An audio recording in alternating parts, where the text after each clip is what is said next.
نحمده ونصلي على رسوله الكريم اما بعد فاعوذ بالله من الشيطان الرجيم بسم الله الرحمن الرحيم رب اشرح لي صدري ويسر لي امري واحلل عقدة من لساني يفقهوا قولي الحمد لله الذي خلقنا وهدانا امر بالطاعات لما فيها من الخير والبركات وَنَهَا عَنِ الْمُحَرَّمَاتِ مَا فِيهَا مِنَ الشُّؤْمِ وَالشُّرُورِ وَالْهَلَكَاتِ أَحْمَدُ رَبِّي وَأَشْكُرُهُ عَلَى نِعَمِهِ الَّتِي لَا يُحْصِيهَا إِلَّا هُوَ مَا عَلِمْنَا مِنْهَا وَمَا لَمْ نَعْلَمْ۔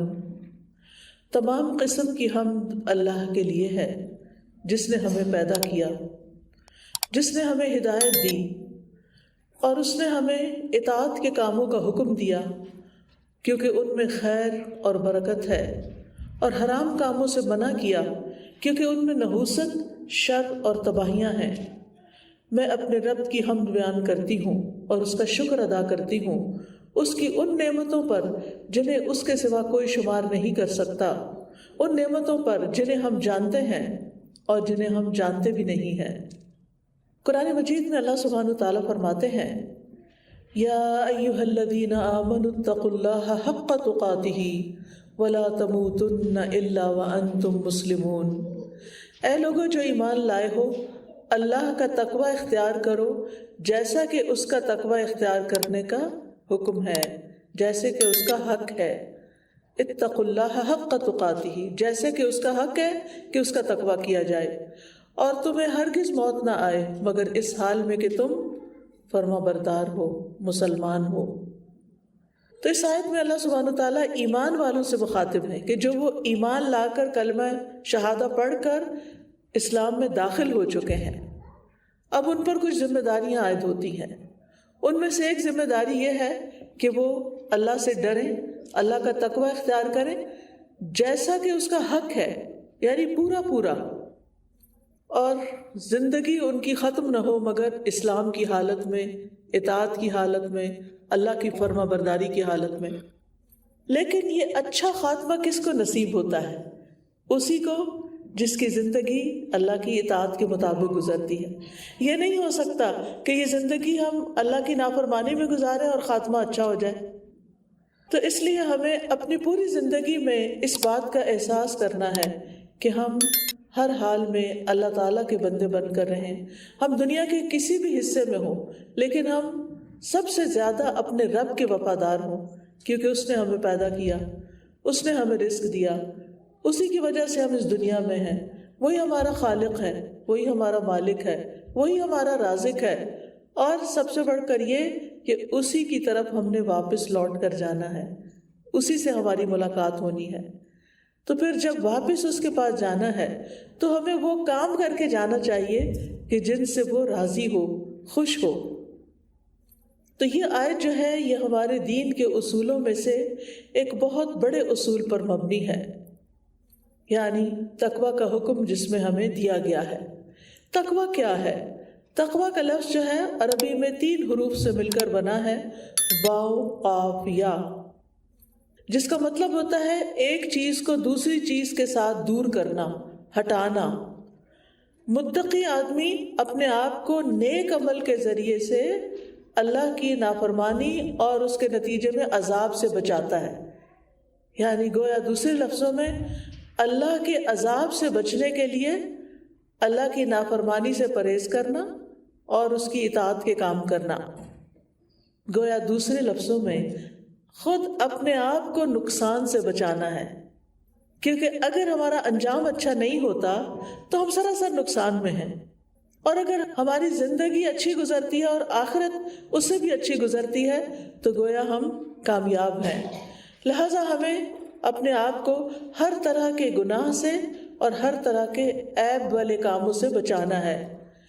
گناہوں پر اصرار نہیں کرنا، ہم انسان ہیں، ہم سے غلطیاں ہوں گی، لیکن ہم نے ان پر جمنا نہیں ہے۔ اللہ تعالیٰ سے ڈرنا ہے، اس کے احکامات پر عمل کرنا ہے۔ کب تک؟ موت کے آنے تک۔ وَلَا تَمُوتُنَّ إِلَّا وَأَنْتُمْ مُسْلِمُونَ۔ اور صرف عبادت نہیں کرنا بلکہ احسان کے درجے پر اللہ کی عبادت کرنا، خوبصورت طریقے سے اللہ کی عبادت کرنا ہے۔ یعنی اللہ تعالیٰ نے ہمیں جو بھی احکامات دیے ہیں ان کو خوشی سے قبول کرنا ہے، خوشی سے ان پر عمل کرنا ہے، اور پھر اپنی اس زندگی کو بھی خوبصورت بنانا ہے۔ اور اس کے لیے ضروری ہے کہ ہم بچ بچ کے زندگی بسر کریں، ہر اس چیز سے بچیں جو اللہ تعالیٰ کو ناراض کرنے والی ہو۔ عمر رضی اللہ عنہ نے ابی بن کعب سے تقویٰ کے بارے میں پوچھا تو انہوں نے کہا کہ آپ کسی خاردار راستے سے گزرے، کانٹوں والے جنگل سے گزرے ہیں؟ انہوں نے کہا کیوں نہیں؟ تو ابی بن کعب نے کہا کہ پھر آپ کیسے گزرتے ہیں؟ تو عمر رضی اللہ عنہ نے فرمایا کہ سمٹ کر، کپڑے بچا کر، اور بھرپور کوشش کر کے، احتیاط کے ساتھ۔ ابی بن کعب نے کہا یہی تقویٰ ہے کہ دنیا ایک خاردار جنگل ہے، اس میں ہر قدم پر کوئی نہ کوئی الجھاؤ والی چیز ہے جو آپ کو اپنی طرف کھینچتی ہے، پکڑ لیتی ہے، لیکن آپ نے ان سب چیزوں سے بچتے بچتے اللہ کی اطاعت کرتے ہوئے اللہ سے ملاقات کرنی ہے۔ جن چیزوں سے روک دیا گیا، جن چیزوں سے منع کر دیا گیا، وہاں سے دوری اختیار کرنی ہے، اور ایسی چیزوں سے بھی بچنا ہے جن سے عام طور پر لوگ نہیں بچتے۔ جو متقی ہوتا ہے وہ عام لوگوں کی طرح زندگی نہیں بسر کرتا، وہ ان چیزوں سے بچتا ہے جن میں عام لوگ پڑ جاتے ہیں۔ اور اس کے لیے امام راغب کہتے ہیں کہ شریعت میں تقویٰ یہ ہے کہ نفس کی حفاظت ایک ایسی چیز سے کرنی چاہیے جو گناہ میں ڈالتی ہو، یعنی اس رستے سے بھی بچنا چاہیے جو گناہ کی طرف لے جانے والا ہو، اور اس میں بے مقصدیت کو چھوڑ دینا چاہیے، یعنی با مقصد زندگی بسر کرنی چاہیے۔ ہماری زندگی کا کوئی گول ہونا چاہیے، کوئی مقصد ہونا چاہیے، اور وہ مقصد کیا ہے کہ ہم اپنے رب کو پہچانیں، اس کی عبادت کریں، کیونکہ اللہ تعالیٰ نے خود فرمایا وَمَا خَلَقْتُ الْجِنَّ وَالْإِنسَ إِلَّا لِيَعْبُدُونَ، کہ میں نے جن و انس کو اپنی عبادت کے لیے پیدا کیا ہے۔ اور عبادت کرنے کے لیے پھر علم کا ہونا ضروری ہے، اور علم کے لیے پھر قرآن و سنت کو مضبوط تھامنا ضروری ہے۔ تو اس لیے ہمیں تقویٰ کی زندگی گزارنے کے لیے اپنی بے مقصدیت کو چھوڑنا ہوگا، پھر لذتوں اور خواہشات کو چھوڑنا ہوگا، اپنی زبان کی حفاظت کرنی ہوگی، اور دل میں جو چیز کھٹکے اس کو بھی چھوڑنا ہے۔ یعنی اللہ سبحانہ وتعالیٰ نے کچھ احکامات ہمیں بتا دیے، ان کا ہمیں پتہ ہے کہ کیا کرنا ہے کیا نہیں کرنا، لیکن کچھ چیزوں کے بارے میں ہمیں علم نہیں ہوتا کہ ہمیں اس میں کیا طریقہ اختیار کرنا چاہیے، تو ہمارا دل بجنے لگتا ہے، وہ اندر سے آواز آنے لگتی ہے کہ یہ کام ٹھیک نہیں ہے، یہ نہیں کرو، یہ مت کرو، تو پھر ان چیزوں سے بھی بچنا ضروری ہو جاتا ہے۔ تقویٰ ایک ایسی چیز ہے جس کا اللہ سبحانہ وتعالیٰ نے اولین و آخرین سب کو اس کا حکم دیا ہے۔ قرآن مجید میں اللہ تعالیٰ فرماتے ہیں وَلَقَدْ وَصَّيْنَا الَّذِينَ أُوتُوا الْكِتَابَ مِن قَبْلِكُمْ وَإِيَّاكُمْ أَنِ اتَّقُوا اللَّهَ، اور یقیناً ہم نے ان لوگوں کو جنہیں تم سے پہلے کتاب دی اور تمہیں بھی تاکیدی حکم دیا، وصینا، وصیت کی ہے کہ اللہ کا تقوی اختیار کرو۔ یعنی یہ اللہ تعالیٰ کی طرف سے ایک بھرپور حکم ہے کہ جس کی پیروی کرنی ہوگی، اور پھر تمام لوگوں کو اس کا حکم دیا گیا ہے، اور تمام انبیاء اپنی قوموں کو تقوی کا حکم دیتے رہے ہیں۔ اذ قال لهم اخوهم نوح الا تتقون، اذ قال لهم اخوهم ہود الا تتقون، اذ قال لهم اخوهم صالح الا تتقون۔ حضرت نوح علیہ السلام نے، حضرت ہود علیہ السلام نے، حضرت صالح علیہ السلام نے، سب نے یہی حکم دیا اپنی قوم کو کہ تم تقوی اختیار نہیں کرو گے۔ اسی طرح نبی صلی اللہ علیہ وسلم نے بھی نصیحت کرتے ہوئے فرمایا تھا اتق اللہ حیث ما کنت، جہاں کہیں بھی تم ہو وہاں اللہ سے ڈرتے رہو۔ یہ ایک بہت جامع ہدایت ہے۔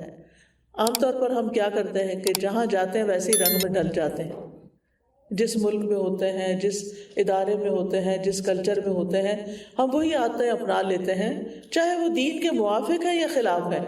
یہ تقویٰ نہیں ہے۔ کسی بھی جگہ آپ ہوں، جو چیزیں دین سے ٹکراتی نہیں ان کو اختیار کرنے کی تو اجازت ہے، لیکن جو چیز بھی دین سے ٹکراتی ہے اس کو چھوڑنا ہوگا، یہی تقویٰ ہے۔ اور پھر تقویٰ یہ نہیں کہ صرف کسی مسجد میں تقویٰ کا مظاہرہ کیا جائے یا کسی اسلامی ادارے میں، اسلامی اسکول میں متقی پرہیزگار نظر آئیں، اور جب گھر پر ہوں تو جو چاہیں کریں۔ نہیں، ہر حال میں اور ہر جگہ پر خفیہ بھی اور ظاہری طور پر بھی اللہ کا تقوی اختیار کرنا چاہیے۔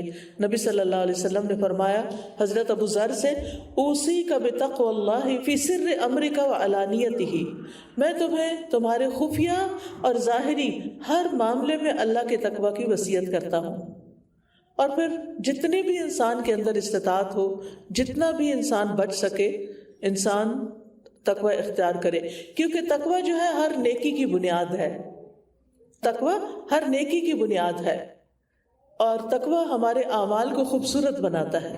جب ہم اللہ سے ڈر کے اللہ کی نگرانی کا احساس کرتے ہوئے کوئی کام کرتے ہیں تو کام خود بخود اچھا ہو جاتا ہے۔ جب ہمیں یہ احساس ہوتا ہے کہ اللہ تعالیٰ دیکھ رہا ہے تو پھر ہم کہیں بھی ڈنڈی نہیں مارتے، پھر ہم چاہے اللہ کی عبادت ہو اکیلے کمرے میں، اندھیرے کمرے میں نماز پڑھ رہے ہوں تب بھی بہت اچھی نماز پڑھیں گے، اور اگر لوگوں کے بیچ میں ہو تب بھی اچھی پڑھیں گے، کیونکہ ہم لوگوں کے لیے نہیں اللہ کے لیے پڑھ رہے ہیں۔ تو ہمارا ہر کام جو ہے پھر وہ اللہ تعالیٰ کی اطاعت کا کام ہو جائے گا۔ اور پھر ابو ہریرہ رضی اللہ عنہ کہتے ہیں کہ نبی صلی اللہ علیہ وسلم سے پوچھا گیا سب سے زیادہ معزز کون ہے، عزت والا کون ہے؟ اور جیسا کہ قرآن مجید میں بھی آتا ہے ان اکرمکم عند اللہ اتقاکم، تو نبی صلی اللہ علیہ وسلم نے بھی یہی فرمایا کہ جو تم میں سب سے زیادہ متقی ہو وہی زیادہ معزز ہے۔ اور اس سے کیا پتہ چلتا ہے کہ جب انسان سب لوگوں کو چھوڑ کر صرف اللہ سے ڈرتا ہے اور اللہ کی خاطر اچھا کام کرتا ہے تو وہ اللہ کی نگاہ میں بہت عزیز ہو جاتا ہے۔ اور اس میں ہم دیکھیں کہ ہمارے اعمال کی قبولیت کا دار و مدار بھی تقویٰ پر ہے۔ آپ کو معلوم ہے کہ حابیل اور قابیل دو بھائی تھے، دونوں نے قربانی کی، ایک کی قبول ہوگی اور دوسرے کی نہیں۔ تو جس کی قبول ہوگی اس نے دوسرے کو نصیحت کر کے کہا انما یتقبل اللہ من المتقین، کہ اللہ تعالیٰ تو متقی لوگوں سے ہی قبول فرماتا ہے، کیونکہ وہ اوفینڈ ہو گیا تھا کہ میری قربانی کیوں نہیں قبول ہوئی۔ تو ناراض ہونے سے تو بات نہیں بنتی، غضبناک ہونے سے تو بات نہیں بنتی، بھائی کو قتل کرنے سے تو مسئلہ حل نہیں ہوتا، لیکن شیطان نے اس کو اپنے اندر الجھا لیا، اور چونکہ اللہ کا تقویٰ نہیں تھا لہٰذا جو دل میں آیا اس نے وہ کر لیا، اور بالآخر نادم ہو کر رہا۔ تقویٰ اختیار کرنے سے نہیں، جب ہم سوچ سمجھ کے زندگی بسر کرتے ہیں، سوچ سمجھ کے بولتے ہیں، اپنے صرف ظاہر کا نہیں اندر کا بھی خیال کرتے ہیں، دل میں بھی وہ خیال نہیں لاتے کہ جو اچھے نہیں ہوتے، بدگمانیوں سے بچتے ہیں، لوگوں کے بارے میں برا نہیں سوچتے، ان سے حسن ظن رکھتے ہیں، اللہ تعالیٰ سے حسن ظن رکھتے ہیں، تو پھر جب انسان کی یہ حالت ہوتی ہے تو پھر انسان آبویسلی برائیوں سے اپنے طور پر پورا بچنے کی کوشش کرتا ہے، اور اس سے پھر اس کو بہت سے فائدے بھی حاصل ہوتے ہیں۔ لہٰذا اب میں انشاءاللہ آپ کو قرآن و سنت کی روشنی میں بتاؤں گی کہ تقویٰ کے نتائج کیا ہوتے ہیں، تقویٰ سے انسان کو کیا ملتا ہے۔ سورۃ النحل میں اللہ تعالیٰ فرماتے ہیں للذین احسنوا فی ہذہ الدنیا حسنہ ولدار الآخرۃ خیر ولنعم دار المتقین، وہ لوگ جنہوں نے اچھے کام کیے ان کے لیے اس دنیا میں بھی بھلائی ہے اور آخرت کا گھر تو بہت بہتر ہے، اور متقی لوگوں کے لیے کیا ہی اچھا ہے وہ گھر۔ یعنی آخرت کا گھر کس کے لیے اچھا ہے؟ جس کے اندر تقویٰ ہوگا۔ تقویٰ سے انسان کو ہر طرح کی خیر نصیب ہوتی ہے۔ ابو سعید خدری رضی اللہ عنہ سے مروی ہے، وہ کہتے ہیں کہ ایک شخص رسول اللہ صلی اللہ علیہ وسلم کے پاس آیا، کہنے لگا اے اللہ کے رسول مجھے کوئی وصیت کیجیے۔ آپ نے فرمایا میں تمہیں اللہ کے تقویٰ کی نصیحت کرتا ہوں، کیونکہ تقویٰ ہر خیر کو اکٹھا کرنے والا ہے۔ تقویٰ ہر خیر کو اکٹھا کرنے والا ہے، یعنی جس کے اندر تقویٰ ہوگا اس کے لیے خیر ہی خیر ہوگی، کیونکہ تقویٰ والوں کا دوست اللہ ہے۔ اللہ ولی المتقین وَاعْلَمُوا أَنَّ اللَّهَ مَعَ الْمُتَّقِينَ، جان لو کہ اللہ متقی لوگوں کے ساتھ ہے۔ تقویٰ والوں کو اللہ تعالیٰ کی محبت ملتی ہے۔ فَإِنَّ اللَّهَ يُحِبُّ الْمُتَّقِينَ، یعنی ایسے لوگ جو کانشیس زندگی بسر کرتے ہیں، جو ہر کام کرتے ہوئے احساس رکھتے ہیں کہ کہیں اللہ تعالیٰ ناراض نہ ہو جائے، اللہ تعالیٰ ایسے لوگوں سے محبت کرتے ہیں، ایسے لوگوں کو ہدایت دیتے ہیں، اپنی راہ دکھاتے ہیں۔ ذَلِكَ الْكِتَابُ لَا رَيْبَ فِيهِ هُدًى لِّلْمُتَّقِينَ، پھر خوف و غم سے نجات ملتی ہے۔ سورۃ یونس میں آتا ہے الا ان اولیاء اللہ لا خوف علیہم ولا هم يحزنون الذین آمنوا وکانوا یتقون، آگاہ رہو کہ اللہ کے دوستوں پر نہ کوئی خوف ہوتا ہے اور نہ ہی وہ غمگین ہوتے ہیں، وہ جو ایمان لائے اور وہ تقوی اختیار کرتے ہیں۔ تو اس سے کیا پتہ چلتا ہے کہ تقوی غم کا علاج بھی ہے، تقوی خوف کا علاج بھی ہے۔ یعنی جب انسان اللہ سے ڈرتا ہے تو دوسری چیزوں کا ڈر کم ہو جاتا ہے۔ جب انسان اللہ پہ بھروسہ کرتا ہے اور اللہ تعالیٰ کو محسوس کرتا ہے، اس کے فضل کو، اس کی رحمت کو، اس کے اور بہت نوازشوں کو، تو پھر اس سے انسان کا غم بھی دور ہوتا ہے۔ تقوی سے انسان کے لیے مشکلات سے نکلنے کا راستہ بن جاتا ہے۔ وَمَن يَتَّقِ اللَّهَ يَجْعَل لَّهُ مَخْرَجًا وَيَرْزُقْهُ مِنْ حَيْثُ لَا يَحْتَسِبُ، اور جو کوئی اللہ کا تقوی اختیار کرے گا تو وہ یعنی اللہ تعالیٰ اس کے لیے مشکلات سے نکلنے کا راستہ بنا دیں گے۔ یعنی ہر شخص کی زندگی میں مشکلات ہوتی ہیں، لیکن جب انسان اللہ کا تقوی کرتا ہے تو مشکلات بھی آسان ہو جاتی ہیں۔ وَيَرْزُقْهُ مِنْ حَيْثُ لَا يَحْتَسِبُ، اور اس کو وہاں سے رزق دیتا ہے جہاں سے وہ سوچ بھی نہیں سکتا، اس کے گمان میں بھی نہیں ہوتا، اس کے خیال میں بھی نہیں ہوتا۔ وہ آگے آگے جا رہا ہوتا ہے اور اس کا رزق پیچھے پیچھے آ رہا ہوتا ہے، اور یہ تقوی کی وجہ سے ہوتا ہے۔ پھر تقوی والوں کے لیے معاملات بھی آسان ہو جاتے ہیں، اللہ تعالیٰ ان کے لیے آسانیاں فرماتا ہے۔ سورۃ طلاق میں آتا ہے وَمَن يَتَّقِ اللَّهَ يَجْعَل لَّهُ مِنْ أَمْرِهِ يُسْرًا، اور جو کوئی اللہ کا تقوی اختیار کرے گا تو اللہ تعالیٰ اس کے لیے ہر معاملے میں آسانی پیدا کر دے گا۔ یعنی جب ہم سمجھتے ہیں کہ شاید غلط طریقے اختیار کر کے ہمارے کام آسان ہو جائیں، جبکہ آسانی کب ملتی ہے؟ جب انسان کے دل میں اللہ کا ڈر ہوتا ہے اور اللہ کے ڈر کی وجہ سے وہ کوئی غلط کام نہیں کرتا۔ ہماری زندگی میں بہت سی رکاوٹیں ہمارے اپنے گناہوں کی وجہ سے ہوتی ہیں، اور تقوی ہمیں کیا حکم دیتا ہے؟ گناہ چھوڑ دو۔ اور جب ہم گناہ چھوڑتے ہیں تو اللہ تعالیٰ راضی ہوتے ہیں، ہماری دعائیں سنتے ہیں اور ہماری مشکلات آسان ہو جاتی ہیں۔ پھر اسی طرح دشمن کے مکر و فریب سے نجات ملتی ہے۔ وَإِن تَصْبِرُوا وَتَتَّقُوا لَا يَضُرُّكُمْ كَيْدُهُمْ شَيْئًا، اگر تم صبر سے کام لیتے رہے اور تم نے تقوی کو اختیار کیا تو دشمنوں کے مکر و فریب سے تمہارا کچھ نہیں بگڑے گا۔ یعنی کوئی شخص ایسے انسان کو نقصان نہیں دے سکتا کیونکہ اس کے ساتھ اللہ ہوتا ہے۔ واللہ ولی المتقین۔ پھر نہ صرف یہ کہ دنیا میں بلکہ قیامت کے دن بھی انسان کو اللہ تعالیٰ کی محبت ملے گی، نبی صلی اللہ علیہ وسلم کا ساتھ ملے گا۔ معاذ بن جبل رضی اللہ عنہ سے مروی ہے، وہ کہتے ہیں کہ رسول اللہ صلی اللہ علیہ وسلم نے فرمایا تمام لوگوں میں سب سے زیادہ میرے قریب متقی ہیں، یعنی قیامت کے دن بھی سب سے زیادہ میرے قریب متقی لوگ ہوں گے، خواہ وہ کوئی بھی ہوں اور کہیں سے بھی ہوں۔ نبی صلی اللہ علیہ وسلم نے فرمایا قیامت کے دن متقی لوگ میرے دوست ہوں گے، اگرچہ وہ نسب میں قریب تر نہ ہوں یا نہ ہوں، یعنی چاہے وہ میرے رشتہ دار نہ بھی ہوں لیکن پھر بھی وہ میرے زیادہ قریب ہوں گے۔ اسی طرح گناہوں کی معافی اور اجر عظیم کا وعدہ بھی تقوی والوں سے کیا گیا ہے۔ وَمَن يَتَّقِ اللَّهَ يُكَفِّرْ عَنْهُ سَيِّئَاتِهِ وَيُعْظِمْ لَهُ أَجْرًا، اور جو کوئی اللہ کا تقوی اختیار کرے گا تو اللہ اس سے اس کی برائیوں کو دور کر دے گا اور اس کو بہت بڑا اجر عطا کرے گا۔ یعنی کتنی بڑی خوشخبری ہے۔ ہم سب کوئی غلط کام کر بیٹھتے ہیں، پھر ہمیں ریگریٹس ہونے لگتے ہیں، پچھتاوا ہونے لگتا ہے، اور پچھتاوا ہونے کا مطلب یہی ہے کہ ہم اپنی غلطی پر نادم ہیں، ہم شرمندہ ہیں، اور بعض اوقات اگر وہ زیادہ ہو جائے تو پھر وہ گلٹ ایسا بنتا ہے کہ انسان کا کانفیڈنس ہی ختم ہو جاتا ہے۔ لیکن یہاں پر کیا بتایا گیا ہے کہ جو تقوی اختیار کرے گا اللہ تعالیٰ اس کی برائیوں کو اس سے ہٹا دے گا، معاف کر دے گا، دور کر دے گا، اور اس کو بہت بڑا اجر عطا کرے گا، کیونکہ اس کے دل میں اس بات کا احساس ہے کہ میں نے غلط کیا اور مجھے اس غلطی کو چھوڑنا ہے۔ قیامت کے دن تکلیفوں اور غموں سے بھی نجات ہوگی۔ سورۃ الزمر میں آتا ہے وَيُنَجِّ اللَّهُ الَّذِينَ اتَّقَوْا بِمَفَازَتِهِمْ لَا يَمَسُّهُمُ السُّوءُ وَلَا هُمْ يَحْزَنُونَ، اور اللہ نجات دے دے گا ان کو جنہوں نے تقوی کیا ان کی کامیابی کی بنا پر، وہاں انہیں کوئی تکلیف نہیں پہنچے گی اور نہ ہی وہ غمگین ہوں گے۔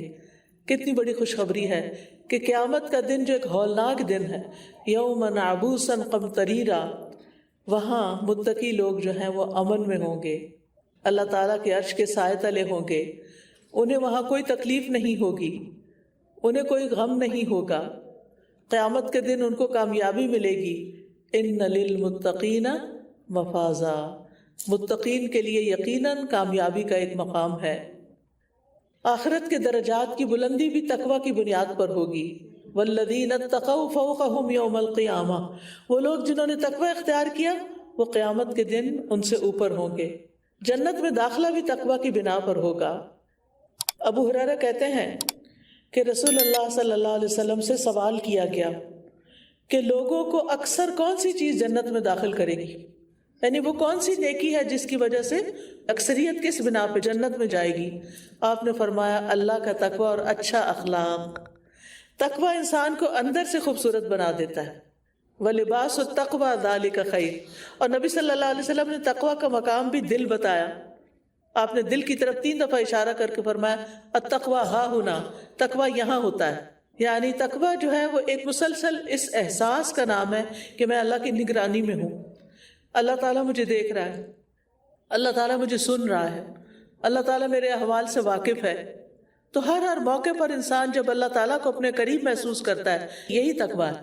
تو جب دل میں یہ احساس ہر وقت رہے، کھا رہے ہوں، پی رہے ہوں، سو رہے ہوں، جاگ رہے ہوں، آ رہے ہوں، جا رہے ہوں، میل ملاقات کر رہے ہوں، وہ جو دھیان ہے وہ ادھر ہی لگا رہے، یعنی اپنے رب کی طرف، الی ربک فارغب، رب کی طرف رغبت رہے۔ تو ایسے میں پھر یہ کہ جس کے دل میں رب ہوتا ہے نا، اس کا اخلاق خود بخود اچھا ہونے لگتا ہے، کیونکہ وہ اپنے رب کو اچھا بن کے دکھاتا ہے۔ جو لوگ لوگوں کی نظروں میں اچھا بننا چاہتے ہیں، جب لوگ ہوتے ہیں وہ بہت اچھے ہوتے ہیں، جہاں لوگ نہیں ہوتے وہاں ابلیس سے بھی برے ہو جاتے ہیں، جب انہیں کوئی دیکھتا نہیں۔ تو جو متقی انسان ہوتا ہے وہ ایسا نہیں کرتا، اور پھر جو وہ تنہائی میں بھی اللہ سے ڈرتا ہے اور غلط کام چھوڑ دیتا ہے۔ یہ نہیں کہ آپ لوگوں کے بیچ میں ہیں تو آپ تسبیح پکڑ کے بیٹھے ہوئے ہوں اور اللہ کا بہت ذکر کر رہے ہوں، اور جب اکیلے میں ہوں تو موویز لگا کے بیٹھ جائیں اور فحش فلمیں دیکھنا شروع کر دیں۔ تو یہ تو تقویٰ نہیں ہے۔ تقویٰ یہ ہے کہ آپ لوگوں میں بھی ہوں تو اللہ کے بندے ہوں، اور اکیلے اور تنہائی میں ہوں تب بھی۔ آپ دیکھیے کہ ہمارے ٹرینڈز عام طور پر کیا ہیں کہ جب ہم کسی دینی مجلس میں جاتے ہیں ہم عبایا بھی پہن لیتے ہیں، ہم اسکارف بھی لے لیتے ہیں، اور جب ہم کسی شادی میں جاتے ہیں تو پھر کیا کرتے ہیں؟ کیا وہاں مرد نہیں ہوتے؟ کیا وہاں ویٹرز نہیں ہوتے؟ کیا وہاں پر خاندان کے مرد نہیں ہوتے؟ اور ہم نے سب سے خوبصورت لباس بھی پہنے ہوتے ہیں۔ تو ہم ایک طرح سے 2 کشتیوں میں سوار ہوئے ہیں، کہیں کچھ ہے کہیں کچھ۔ تو تقویٰ یہ 2 رنگی مٹا دیتا ہے۔ تقویٰ کی وجہ سے انسان کے اندر سے یہ ڈبل سٹینڈرڈز ختم ہو جاتے ہیں۔ تقویٰ کا اپوزٹ نفاق ہے۔ قرآن مجید میں سورۃ البقرہ میں ہی پہلے متقین کی صفات بیان کی گئی، پھر کافروں کی، پھر اس کے بعد منافقوں کی۔ تو یا انسان متقی ہوتا ہے یا پھر اس سے نیچے اتر کر اپنے اندر نفاق پیدا کر دیتا ہے۔ تو یاد رکھیے جو انسان متقی ہوتا ہے وہ ہر ایک سے اچھا سلوک کرتا ہے، چاہے وہ کوئی جان پہچان کا ہے یا جان پہچان کا نہیں ہے، کوئی مسلم ہے یا نان مسلم ہے، مسجد میں ہے یا مسجد سے باہر ہے، ہر ایک کے ساتھ وہ اچھا معاملہ کرنے والا ہوتا ہے۔ پھر آپ دیکھیں کہ جنت میں داخلے کے لیے اگر یہ شرط ہے تو پھر جنت کے خوبصورت بالا خانے بھی ایسے ہی لوگوں کو ملیں گے جو دنیا میں اللہ سے ڈرتے ہوئے زندگی بسر کرتے ہیں۔ سورۃ مریم میں آتا ہے تِلْكَ الْجَنَّةُ الَّتِي نُورِثُ مِنْ عِبَادِنَا مَنْ كَانَ تَقِيًّا، یہ ہے وہ جنت جس کا وارث ہم اپنے بندوں میں سے اسے بناتے ہیں جو متقی ہو۔ تو اس سے کیا پتہ چلتا ہے کہ جنت کے وارث تقوی والے ہی ہوں گے اور عظیم بادشاہ کے قریب بٹھائے جائیں گے۔ ان المتقین فی جنات ونہر فی مقعد صدق عند ملیک مقتدر، بے شک بچ کر چلنے والے یعنی تقوی اختیار کرنے والے باغوں اور نہروں میں ہوں گے، صدق کی مجلس میں، سچائی والی مجلس میں، عظیم بادشاہ کے پاس جو بے حد قدرت والا ہے۔ یعنی ایسے لوگوں کو اللہ کی ملاقات کروائی جائے گی اور وہ انتہائی عزت پائیں گے۔ تو اب آپ دیکھیے کہ اگر انسان کے اندر تقوی ہو تو پھر چند باتیں یہ کر لیتے ہیں کہ وہ کس کس چیز سے ظاہر ہوتا ہے، اعمال میں کیا چیزیں نمایاں ہونے لگتی ہیں۔ اب اس کی روشنی میں اپنے آپ کو پرکھیے، ٹھیک ہے نا؟ ہم جب ایسی چیزیں پڑھتے ہیں یا سنتے ہیں تو ہم کہتے ہیں فلاں یہ نہیں کرتا، فلاں یہ نہیں کرتا۔ یہ سوچنے کی بجائے آپ اپنے اوپر نظر رکھیں کہ میں یہ کرتی ہوں کہ نہیں کرتی۔ جیسے پہلے بھی عرض کیا میں نے کہ تقوی ہر چیز کی بنیاد ہے، رأس کل شیء۔ تو اس لیے بہت ضروری ہے کہ انسان اگر متقی ہے تو اپنی عبادات کی فکر کرنے والا ہو، اپنی نمازوں کی فکر کرنے والا ہو، نمازوں میں صرف فرض نمازیں نہیں، نوافل کا بھی اہتمام کرنے والا ہو، پھر عبادات میں اور کس چیز سے تقوی حاصل ہوتا ہے؟ کوئی بتائے گا آپ میں سے؟ شابش، روزہ، بالکل. روزہ رکھنا جو ہے یہ تقوی بڑھانے کا سبب ہے. یا ایھا الذین آمنوا کتب علیکم الصیام کما کتب علی الذین من قبلکم لعلکم تتقون. تو فرض روزوں کے علاوہ نفلی روزوں کا بھی اہتمام. اللہ ہم سب کو توفیق دے. رمضان آتا ہے تو توفیق مل جاتی ہے، پھر ذوالحجہ کے پہلے 10 دن آتے ہیں، پھر اللہ تعالیٰ آسان کر دیتا ہے. ابھی محرم کے بھی روزے آنے والے ہیں تو اللہ تعالیٰ اس کو بھی آسان کرے. مجھے معلوم ہے کیلگری والوں کے لیے بہت مشکل ہے کہ بہت لمبے دن ہوتے ہیں، لیکن جتنا زیادہ آپ کا روزہ لمبا ہوگا اجر بھی اتنا ہی بڑا ہوگا. تو اس لحاظ سے تو آپ خوش قسمت ہیں. اور ویسے بھی آپ نے دیکھا ہوگا جب روزے رکھے تو وہ پتہ تو کوئی نہیں چلا، جہاں 1 گھنٹہ پہلے وہاں 1 گھنٹہ بعد. آپ یہ تو نہیں کہہ سکتے کہ ٹورانٹو والوں کا روزہ 40 منٹ پہلے کھل گیا ہے، اب ہم ہی کیوں پیچھے رہ گئے ہیں. نہیں، آپ ان سے آگے ہیں نیکیوں میں. ٹھیک ہے نا. تو فرائض کے علاوہ نوافل کی بھی پابندی. رسول اللہ صلی اللہ علیہ وسلم نے فرمایا، اللہ تعالیٰ فرماتا ہے میرا بندہ کسی چیز یعنی عبادتوں سے میرا قرب حاصل کرتا ہے اور کوئی عبادت مجھ کو اس سے زیادہ پسند نہیں جو میں نے اس پہ فرض کی ہو. یعنی نوافل کا اہتمام بھی اچھا، لیکن فرض عبادت فرض ہی ہے. میرا بندہ فرض ادا کرنے کے بعد نفل عبادتیں کر کے مجھ سے اتنا قریب ہو جاتا ہے کہ میں اس سے محبت کرنے لگتا ہوں. ٹھیک ہے.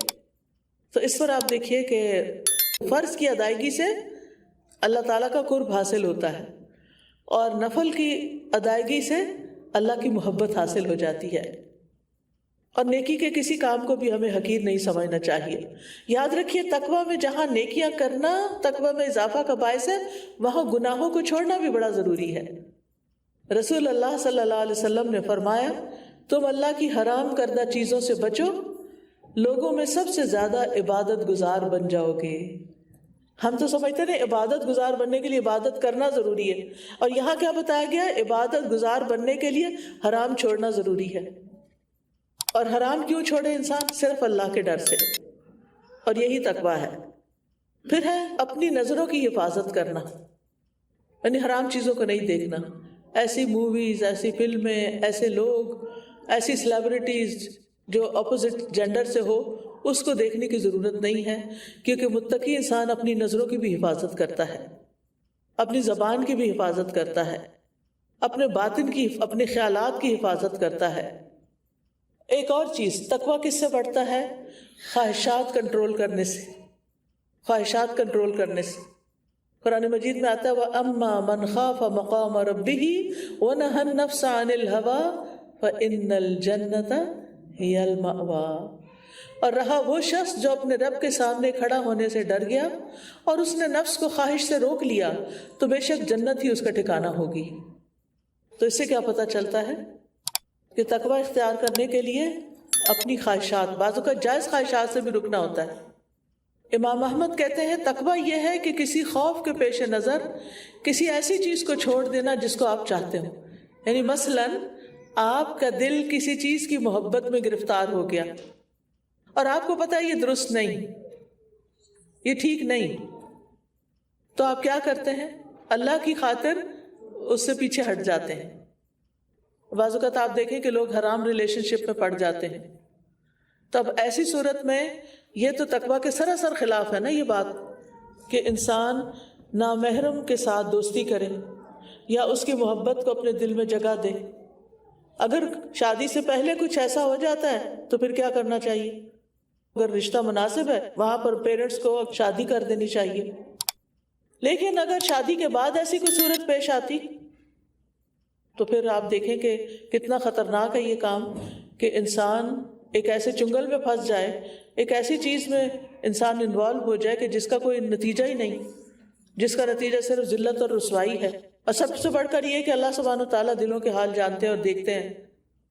تو امام احمد بن حنبل کہتے ہیں تقویٰ یہ ہے کہ کسی خوف کے پیش نظر ایسی چیز چھوڑ دینا جس کو آپ چاہتے ہو، جس سے آپ محبت رکھتے ہو. پھر اسی طرح بعض چیزیں ہوتی ہیں وہ مشکوک ہوتی ہیں، حلال ہے کہ حرام ہے، تو ان کو بھی چھوڑ دینا چاہیے کہ کہیں ایسا نہ ہو کہ انسان شک والی چیز اختیار کرتے کرتے حرام میں جا پڑے. پھر چونکہ تقویٰ دل میں ہوتا ہے نا تو دل کی اصلاح کرنا بڑا ضروری ہے. دل کو مردہ کرنے والی چیزوں سے بچنا ضروری ہے. اور اس کے لیے غیر سنجیدگی سے بچنا، یعنی ہر چیز میں ایک نان سیریس ایٹیٹیوڈ، چاہے دین کا معاملہ ہو چاہے دنیا کا معاملہ ہو. کچھ لوگ ہوتے ہیں بہت کیئرلیس ہوتے ہیں، کوئی پرواہ نہیں ہوتی ان کو کیا آ رہا ہے کیا جا رہا ہے، کیا پیسے ضائع ہو رہے ہیں، کیا چیز کہاں گئی، دھیان ہی نہیں دیتے. تو یہ بھی انسان کے لیے بڑا نقصان دہ ہے کہ نان سیریس رویہ، ارریسپانسبل بیہیویئر، یہ چیز دوسروں کے لیے بڑی اذیت کا باعث بن جاتی ہے. لہٰذا اس سے بھی بچنا چاہیے. رسول اللہ صلی اللہ علیہ وسلم نے فرمایا زیادہ نہ ہنسا کرو کیونکہ زیادہ ہنسنا دل کو مردہ کر دیتا ہے. یعنی ہنسنے سے منع نہیں کیا گیا لیکن زیادہ نہیں. جب زیادہ ہونے لگے تو پیچھے ہٹ جاؤ، اپنے آپ کو روکو، کنٹرول کر لو، سچویشن تبدیل کرو، ماحول تبدیل کرو، جگہ بدل لو. پھر آپ دیکھیے کہ دل کی اصلاح ہوتی ہے اللہ کے سوا دوسری چیزوں کو پیچھے کرنے سے، چاہے مال ہو، چاہے اولاد ہو، چاہے کھانا پینا ہو. اس کے لیے امام ابن قیم کہتے ہیں دل کو بگاڑنے والے 5 امور ہیں: لوگوں سے زیادہ گھل مل کر رہنا، خواہش پرستی، اللہ کے غیر سے دلی تعلق رکھنا، زیادہ کھانا اور زیادہ سونا. یہ 5 چیزیں دل کو خراب کرنے والی چیزوں میں سب سے بڑی ہیں. اور چیزوں سے بھی دل خراب ہوتا ہے لیکن یہ سب سے بڑی ہے. ٹو مچ سوشلائزنگ، ہر وقت دوستوں میں، یا وہ آ جائیں یا آپ چلے جائیں. پھر خواہش پرستی، جو بس دل میں آئے وہ کرنا ہے، وہ حلال ہے کہ حرام ہے. غیر اللہ سے دلی تعلق، ابھی بات ہوئی پیچھے. زیادہ کھانا، ضرورت سے زیادہ، اور زیادہ سونا. یہ 5 چیزیں دل کو خراب کرتی ہیں، اس لیے ان سے بچنا ضروری ہے اور تب جا کر انسان پر متقی بنتا ہے. پھر اسی طرح دین پر جمنے کی فکر کرنا، یہ بھی تقویٰ کا تقاضا ہے. پھر انسان کو اپنی گفتگو میں بھی تقویٰ اختیار کرنا چاہیے. آپ اسے کو بتائے گا کہ انسان کی گفتگو میں کیا تقویٰ ہوتا ہے، اس کا کیا تقاضا ہے. شاباش، آپ سوچئے نا تھوڑا سا. بلا مقصد لا یعنی باتیں نہیں کرنا، زیادہ باتیں نہیں کرنا، بولتے ہی نہیں چلے جانا، لوگوں کے بارے میں نہیں باتیں کرنا، غیر ضروری باتیں نہیں کرنی. اور بہت اچھے جواب ہے ماشاءاللہ. غیبت سے بچنا، کیونکہ تقویٰ میں بچنا ہے نا. اب آپ بتائیے کس کس چیز سے زبان میں بچنا ہے، اور جھوٹ سے بچنا ہے، الزام تراشی سے بچنا ہے، لوگوں پہ بدگمانی سے بچنا، کسی کو اذیت دینے والی بات سے بچنا. شاباش، طنز نہیں کرنا، بالکل بناوٹ سے باتیں نہیں کرنی، اوپر اوپر سے نہیں، اندر سے کچھ اور اوپر سے کچھ اور بہتان بازی سے بچنا، اور کسی کو برے القاب نہیں دینا، کسی کے نام نہیں دھرنا. جی ہاں، اپنی برائیوں پہ غور کرنا. اور تقویٰ کا مطلب ہوتا ہے نا بچنا. تو اب زبان کے ساتھ کن کن چیزوں سے بچنا ہے یہ جاننا بہت ضروری ہے تاکہ ہم پھر بچیں بھی. آپ اللہ سے دعا کریں کہ اللہ تعالیٰ مجھے ان ساری باتوں سے بچا لے کہ جو تجھے ناپسند ہے. اچھا، آپ مجھے یہ بتائیے کہ کیا آپ کبھی لوگوں کی باتوں سے تنگ ہوئے؟ بہت. اب آپ نے وہ نہیں کرنا جو لوگ کرتے ہیں، ٹھیک ہے؟ سمجھ آ گئی؟ ان چیزوں سے بچنا ہے جن سے آپ دوسرے لوگ کرتے ہیں تو آپ کو بیزاری ہوتی ہے. مثلاً آپ سونے کی کوشش کر رہے ہیں اور آپ کے ہسبینڈ فون پہ باتیں شروع کر دیتے، کیسا لگتا ہے؟ بہت برا لگتا ہے نا، نیند خراب ہوتی ہے. اب وہ سو رہے ہو تو آپ نے کیا کرنا ہے؟ آپ نے بچوں کو بھی ڈانٹنا ہے تو کمرے سے نکل جانا ہے. کیونکہ بعض اوقات ہم دوسرے کی بات تو بہت نوٹ کرتے ہیں لیکن وہی بات خود کرتے ہیں.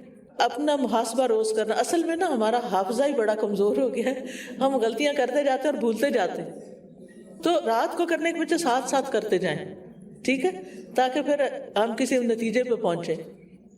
اور کیا چیز نہیں اچھی لگتی دوسروں میں؟ اگنور کرنا، یس، اس سے بھی بچنا ہے، ٹھیک ہے. اور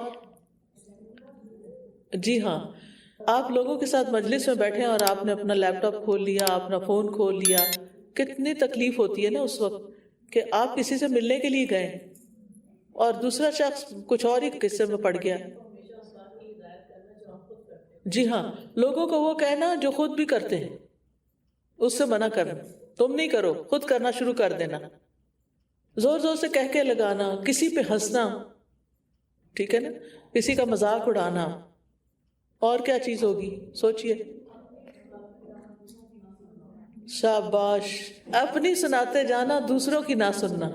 امید ہے آپ مجھ پہ فٹ نہیں کریں گے اس لیے کہ اب میں آپ کی سن رہی ہوں. نہیں، ایسا ہوتا ہے، انسان کتنا سنے، آخر سن سن کے بھی تھک جاتا ہے. ہاں یہ تو ثواب ہے، اسی لیے ضبط کر کے بیٹھے رہتے ہیں. اچھا، اسی طرح دوسروں کی بات کاٹ دینا، اس میں بھی بڑی اذیت ہوتی ہے. آپ کچھ کہنا چاہ رہے ہیں، اچھا ہم بچوں کے ساتھ بڑی زیادتی کرتے ہیں نا، بعض اوقات تو کوئی بات شروع کرتے ہیں ہم اس کی کاٹ کے اپنی سنانا شروع کر دیتے ہیں، تو یہ بھی تقویٰ کے خلاف ہے. غصہ کسی پہ ہونا، ناراضگی کسی اور پہ نکالنا. اب سمجھ نہیں آتی آپ کو بھئی یہ کیا موڈ آف کیا ہوا ہے، کہ مسئلہ کیا ہے، میں نے تو کچھ بھی نہیں کیا. اگر آپ پوچھتے ہیں تو کوئی جواب نہیں ملتا. تو ایسی چیزیں دوسروں کی بڑی دل آزاری کا سبب بنتی ہے، ان سے بھی بچنا چاہیے. اسی طرح چلنے میں کون کون سی چیزیں تکلیف دیتی، کیسی چال سے بچنا چاہیے. پاؤں مار مار کے چلنا، شور کرنا. اسی طرح آپ دیکھیے کہ گھر میں سیڑھیاں اترتے ہوئے دھڑ دھڑ اترنا، دروازے زور سے بینگ کرنا، برتن بازو کا ایسے ہوتا ہے گھر والے سونا چاہتے ہیں، خاص طور پہ اپارٹمنٹ سے ہوتے ہیں، کچن ساتھ ساتھ ہی ہوتے ہیں بیڈ روم کے. اب سارے گھر سو گیا، اب آپ کو اپنے کچن کلین کرنا ہے. اب اس میں برتن اٹھاتے ہوئے، رکھتے ہوئے، اندر ڈش واشر میں لگاتے ہوئے کوئی دھیان نہیں کر رہے کہ لوگ سو رہے ہیں. بھئی آپ جاگ رہے ہیں، دوسروں کا خیال کریں. ایسی چیزوں سے بھی بچنا، کیونکہ آپ دیکھیں مسلسل جب آپ کسی کو تکلیف دیتے ہیں نا تو وہ لکھی جاتی ہے. اور کیا نہیں ٹھیک ہوتا، فون پر لمبی باتیں کرنا. جی ہاں، محفل میں بیٹھ کے کانوں میں باتیں کرنا، اس سے بھی بچنا چاہیے. آنکھوں سے اشارے کرنا دوسرے کے بارے میں.